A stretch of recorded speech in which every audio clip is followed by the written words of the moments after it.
But how? For centuries, we have known that the Moai did walk. A daring new experiment puts ancient lore to the test. So this is how you move a Moai. Mystery of Easter Island, a Nova National Geographic special. Wednesday at 8. You're watching WSIU Carbondale, WUSI Olney. River Region Evening Edition is made possible through the membership support of viewers like you, with additional support from Country Insurance and Financial Services and WSIL TV3. Right now on the River Region Evening Edition, President Obama and Mitt Romney reach across the aisle to unify the country after the president's re-election. And bipartisanship trickles down to the local level. We have Southern Illinois coverage. Plus, word from the Paul Simon Public Policy Institute on what this turnout means for you. Evening Edition begins right now.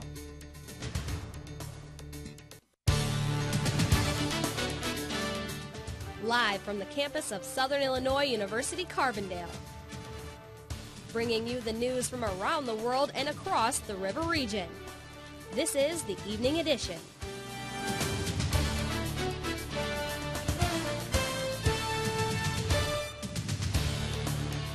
President Obama spent the day phoning political leaders from both parties.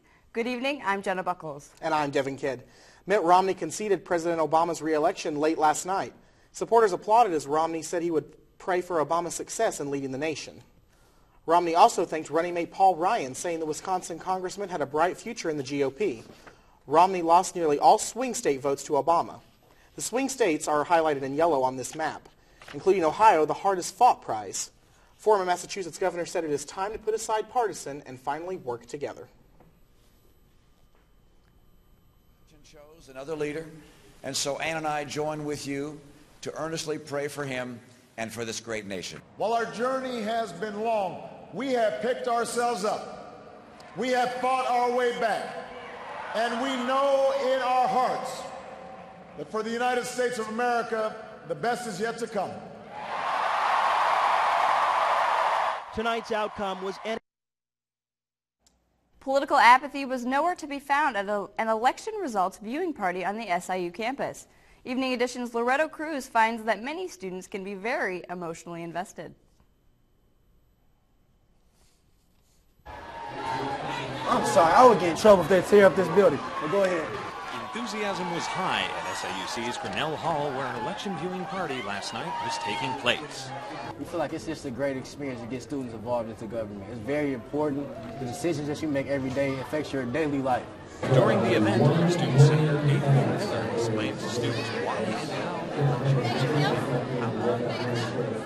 A lot of the students were sitting back and paying attention, which that's something I wouldn't really expect with all the pizza and all the party aspect going on. The student government also pushed for student registration last night, having forms ready for students who wanted to take part in this election.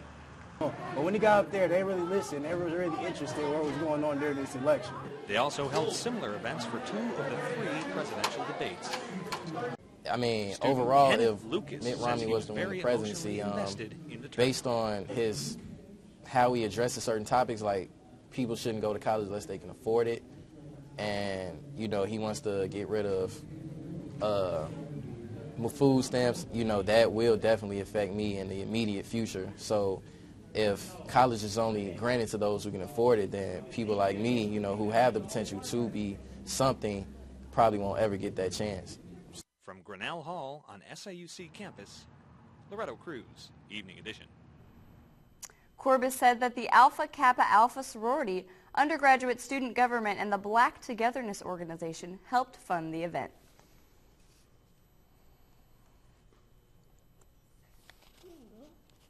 Partisanship and cross-party cooperation was on the minds of some of other Southern Illinois politicians.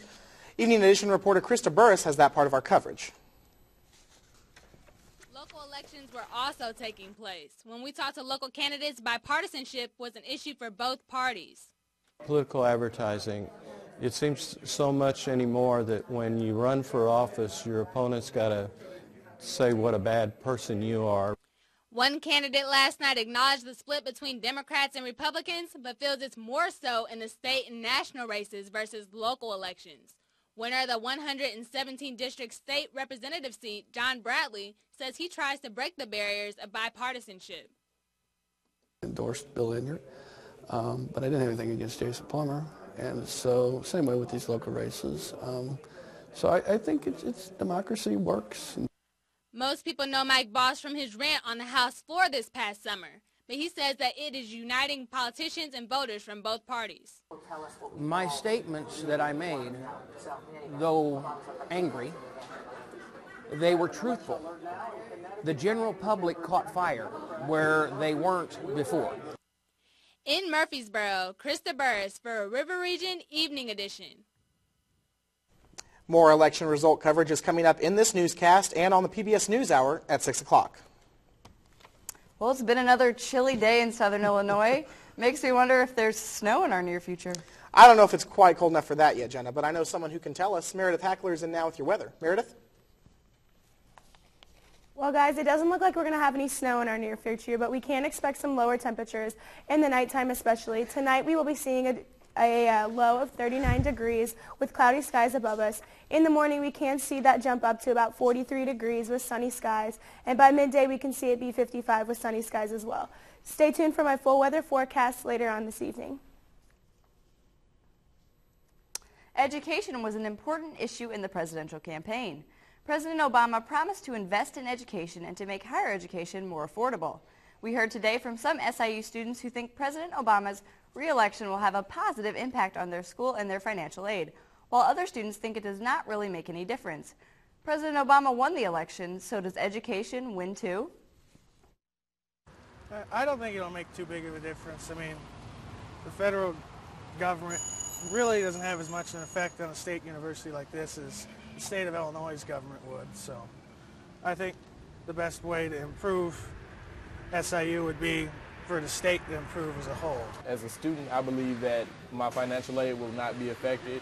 I will be able to stay in school, but due to the fact that President Obama has been reelected. The good news for higher education is I think Obama and the Democrats will try to be kinder to higher education than Mitt Romney would have been.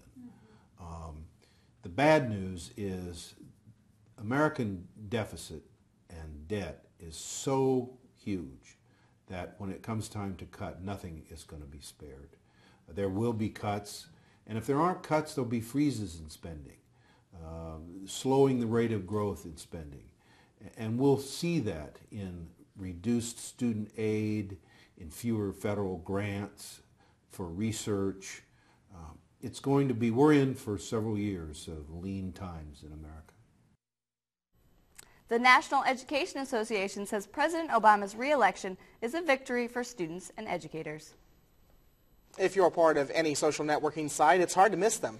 Voters around the country were posing for pictures with their ballots and putting them on social media sites like Facebook, Twitter, and Instagram. But if you snapped a photo of your ballot on Election Day, you may have broken the law. Most states prohibit cameras inside polling places and don't allow one to share their ballot. The punishment for sneaking a shot of your ballot varies from state to state, but experts say prosecution is unlikely. Coming up after the break, we give you the details on the local elections, including coverage on what was one of the most heated congressional races in the country. Plus, some states have historic legislation passed with the ballots counted. Details coming up.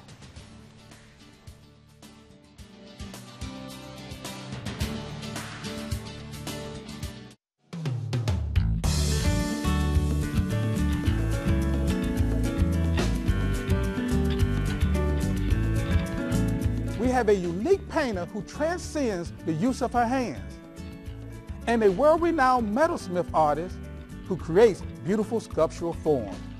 This season of Expressions is sponsored by Pheasant Hollow Winery of Whittington, Illinois. Thursday at 9. On our final Election 2012 special, we'll focus on the impact of big money in this year's Illinois elections and break down the numbers behind Tuesday's list of winners and losers in the Prairie State. David Yepsen, director of the Paul Simon Public Policy Institute, and SIU political scientist John Jackson will join us to analyze the outcome of the November 6th general election and where we go from here. Friday at 7:30. The action on Scholastic IQ is heating up. This week, Nashville takes on Jabot in another exciting match. Founded in 1765 to oppose the Stamp Act, it disbanded only 5 months later when the act was repealed. What was this secret organization? Jabot, Sam. The Sons of Liberty? That's correct. Learning is the thinker's thrill, but applying knowledge takes skill. This rhyme rings true here on Scholastic IQ. Sunday at 5:30. Democrat Bill Enyart prevailed in one of the most heated races for the U.S. House of Representatives. He defeated Republican Jason Plummer in Southern Illinois for the 12th Congressional District. That's the office Jerry Costello is retiring from after 20 years. As results came in, the Evening Edition news team was at Enyart's headquarters in Belleville. Here's reporter Ken Blow. As the crowds grew, the attention turned to the whiteboard with the latest results. Then, around 10 p.m., the introduction was finally made.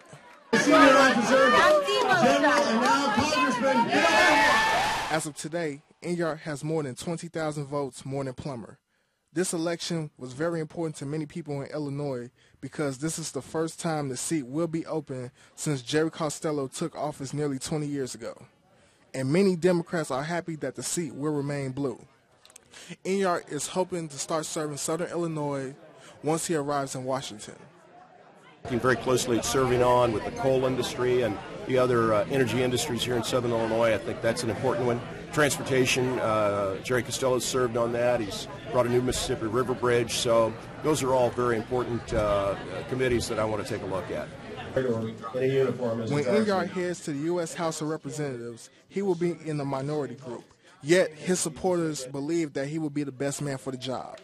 I've known him personally, his wife, his family, Alex. I worked with, because I was working down at the Democratic headquarters, and he's absolutely an awesome guy. For Evening Edition, I am Ken Blow. Outside interest, including super PACs and the national political parties, spent more than $7 million on the Enyart-Plummer race. Illinois voters rejected a proposed constitutional amendment that would have made it harder to increase public employee retirement benefits. The amendment would have required a 3/5 vote instead of a simple majority for any pension increase. Illinois pension systems are deeply in debt, and legislators sometimes grant better benefits without worrying about the cost. Carbondale Community High School Superintendent Steve Murphy talks with Evening Edition about the defeated amendment. When you look at the reasons why we're in the fix we're in terms of the pension problem, increases in benefits are only a small percent, probably less than 10% of the reason we're in the mess we're in right now. That doesn't stop people from trying knee-jerk reactions on solving it. I don't think it would have solved anything, but that's why. Colorado voters have approved an amendment to legalize recreational marijuana use, setting up a showdown with federal authorities. The amendment will allow adults over 21 years old to possess up to an ounce of marijuana, and it will let people grow marijuana plants in private, secure areas. Federal law prohibits any marijuana use, recreational or medicinal. Colorado's governor is warning that passage of the state amendment doesn't trump federal law. Washington state voters also passed a marijuana legalization measure Tuesday night, but a similar proposal failed in Oregon. In our forecast, we'll find out what to expect next. And it was a down day on Wall Street. The business perspective on the election is about 15 minutes away on the Nightly Business Report. Stay with us.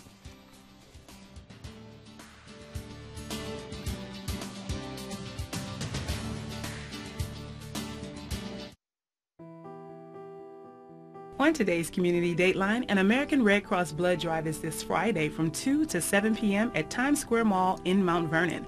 Donate blood and help save a life. For more information, please call 314-658-2036. The Tiger Run 5K Run Walk and Kids Half Mile Fun Run occurs this Saturday starting at 9 a.m. at the Eastside Elementary School in McLeansboro. Join the fun and help Eastside Elementary students raise money to improve the lives of both the students and the community. For more information, please call 618-214-0515. A Veterans Day celebration happens this Sunday at 11 a.m. at the Veterans Memorial Plaza in Carbondale. Come out and support all those who have fought over the years for our country and our freedom. For more information, please call the City Officials Office at 618-549-5302. An American Red Cross blood drive takes place this Monday from 1 to 6 p.m. at the Elm Street Christian Church in Olney. Donate blood and help save a life. For more information, please call 314-658-2036. If you have an item of community interest, please send your mail or your email 2 weeks in advance to the address on your screen.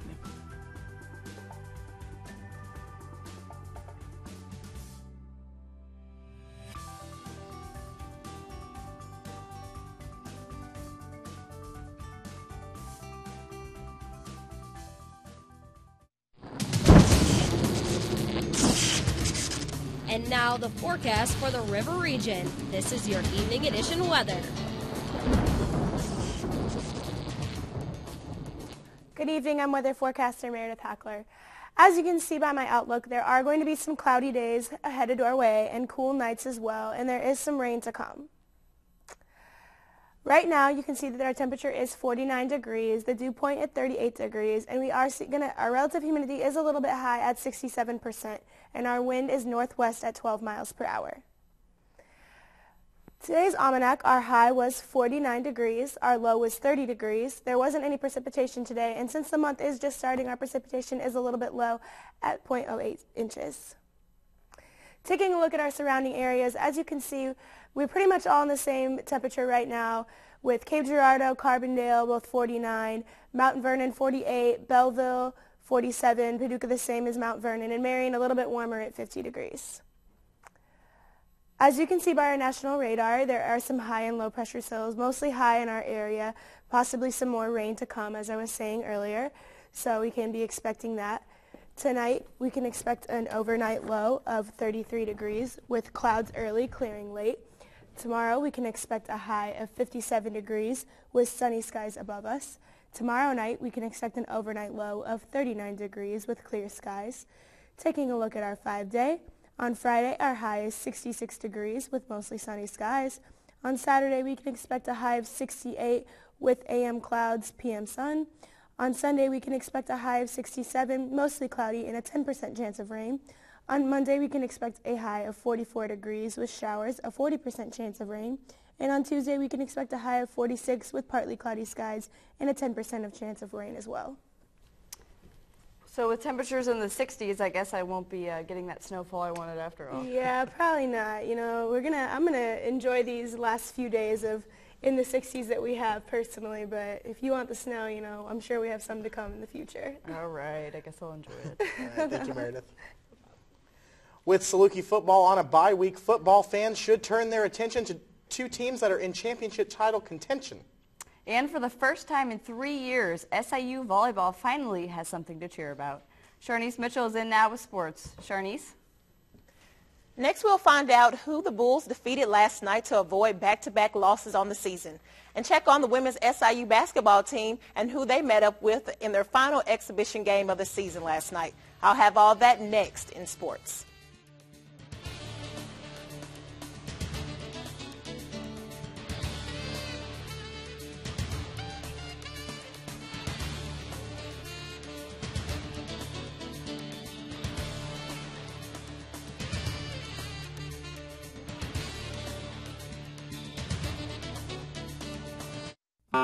Mother Nature is teaching me something every time I see a relationship like this. A goat and a horse are inseparable for 16 years. A dog befriends a wild deer. When they greet each other, I've never seen anything like it. It's time to challenge the notion that only humans form lasting friendships. Wednesday at 7. Stone sentinels, carved without metal tools, moved vast distances without the wheel. But how? For centuries, we have known that the Moai did walk. A daring new experiment puts ancient lore to the test. So this is how you move a Moai. Mystery of Easter Island, a Nova National Geographic special. Wednesday at 8. What's really behind your dog's guilty look? No, we're not naughty. Do animals understand right from wrong? Even rats? The rats are sharing the chocolate. I was shocked. A surprising look inside the animal mind. Why are humans moral? What is morality? Where does it come from? We go study animals and they can tell us a lot about the answer to that question. On Nova Science Now. Wednesday at 9. And now the latest scores and highlights from across the River Region. This is Evening Edition Sports. Saluki women's basketball played in their final exhibition game last night when they welcomed in the Tritons of the University of Missouri St. Louis. Southern showed off their defense early, holding the Tritons scoreless over a 6-minute stretch at one point. Coach Missy Tiber credits this stretch to the defense that led to fast break buckets, where Southern scored 16 of their 72 points. The Salukis took this one by a final of 72-48, giving them their second preseason win.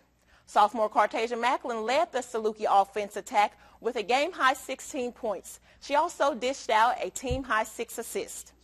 Freshman forward Asia Washington finished with 11 points and 12 boards, giving her a double-double on the night. Washington and Tiber both talked after the game about being ready for the season opener last night. I feel like, I feel ready for regular season. That saying, you play to your potential, you play to your, your opponent. I'm not, giving that an excuse or anything, but, when we play big people, it's time to get up and go. So I'm excited to play a good team coming up Tuesday and seeing where I really am as far as, against a good team. I think our key players are starting to get where they need to be. As a team, we got to continue to put some things together and get it figured out. But I do think in the first half and how we started, I'm happy with that, and I'm happy that we found what our starting lineup is going to be, and probably our first 2 rotations I feel pretty good about. So. The Saluki women will play their first regular season game this coming Tuesday at home against Central Arkansas. The men's team opens up their regular season Monday at New Orleans. The Orlando Magic were looking to go 3-0 last night for only the 4th time in franchise history, while the Bulls were trying to avoid their first back-to-back losses of the season. The Magic held a small lead entering the 4th quarter when the Bulls went on a 15-2 run that turned a 5-point deficit into an 8-point lead. The Bulls went on to win 99-93. Luol Deng, who was a key player down the stretch for Chicago, had a team-high 23 points. Joakim Noah, nearly reaching a double-double, had 20 points, 9 rebounds, and 5 blocks. The 3-1 Bulls are at it again Thursday night at 7 when they take on the defending Western Conference champions, the Oklahoma City Thunder. The SIU women's volleyball team secured its spot in the 2012 Missouri Valley Conference Tournament. This will be only the 14th time in 31 years the Salukis have made the tournament. Seedings for the tournament are still at stake during the remaining 2 weeks of the regular season. The Salukis currently sit in 4th place with a chance to get as high as 2nd. SIU hopes to improve upon their 9-5 conference record as Northern Iowa, currently sitting in 2nd place, comes to town on Friday night with Bradley coming in Saturday. The Salukis will end their regular season next weekend when they travel to Illinois State and Indiana State. With Saluki football on the bye this weekend and already eliminated from conference title contention, Valley football fans can turn their eyes to another game with championship hopes on the line.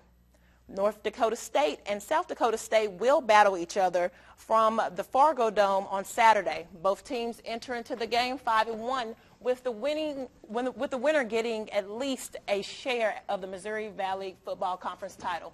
The loser would fall into a 3-way tie with Illinois State and Indiana State, who are both on bye this Saturday and will be looking for a few pieces to fall in their favor. They'll kick off at 2:30 on Saturday.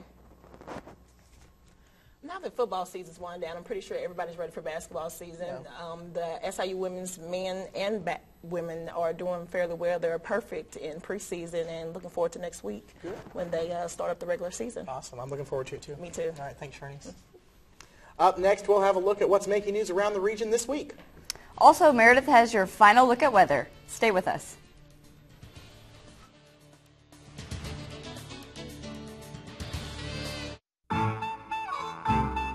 Next time on Antiques Roadshow, tune in for even more amazing treasures from our 16th season. Isn't that cool? I never knew that. Who? Really? Seriously. Oh my goodness. Oh my stars. Well, that was a good find. Don't miss these fabulous finds and more from our extra special episode, Antiques Roadshow, Junk in the Trunk 2. Thursday at 7. Don't miss our special episode of Ask This Old House from New York City. We're going to see the sights. This is called the panorama of the city of New York. An old freight train line was transformed into Highline Park. Make a few house calls. Well, I've got a solution that will make this deck feel open and it'll look modern. Great. And do a live What Is It in Times Square. We've got a special guest to help us out, Jimmy Fallon. Yeah. Thursday at 8. Beneath Tennessee's Cumberland Mountains lies one of the world's most magical musical adventures. 3 million years in the making, water and time entwined to carve these caverns. A natural space and pure acoustics offer music from the heart of the American experience. 333 feet deep in the Volcano Room, a little bit bluegrass, a little bit underground. This week join Mike Ferris and the McCrary Sisters. Bluegrass Underground. Thursday at 9:30. Here are some of the stories making news in the days ahead. This week is National Adult Recreation Week, and you may have a chance to get a free massage and other stress management services provided by the SIU Health Center and Student Wellness Center. Join us Monday through Thursday at 5 for River Region Evening Edition, honored by the Illinois Broadcasters Association as the best student-produced newscast in Illinois. Can we get another quick look at weather? You sure can. Awesome. As I was saying, looking at our 5-day, Friday, Saturday, and Sunday, we're going to expect those highs to be in the mid-60s to high 60s. Friday, 66, Saturday, 68, Sunday, 67. But we are going to see mostly sunny skies on Friday. There are going to be some clouds on Saturday, but it looks like they're going to clear up. On Sunday, we can see that those clouds are going to be mostly cloudy around us with a 10% chance of rain, so we could see some rain that day. On Monday, we can expect the highs to drop down to 44 with showers with a 40% chance of rain. And on Tuesday, we see those highs still a little bit lower at 46 with partly cloudy skies and a possibility of rain with a 10% chance.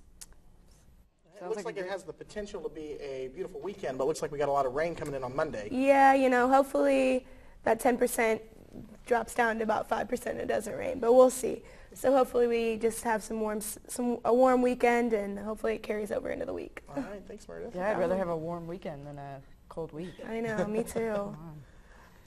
Oh man, talking some more sports though. Just the volleyball team should be so proud of themselves, getting a new coach this year and getting into conference play. I mean, that's big. I mean, football obviously is not moving on this year, unfortunately, but volleyball is showing some very good potential, and they have a lot to look forward to. Congratulations. Thanks, Sharnies.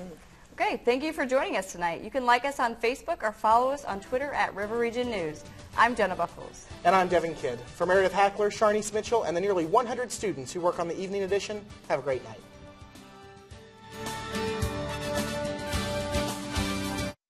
River Region Evening Edition is made possible through the membership support of viewers like you, with additional support from Country Insurance and Financial Services and WSIL TV3.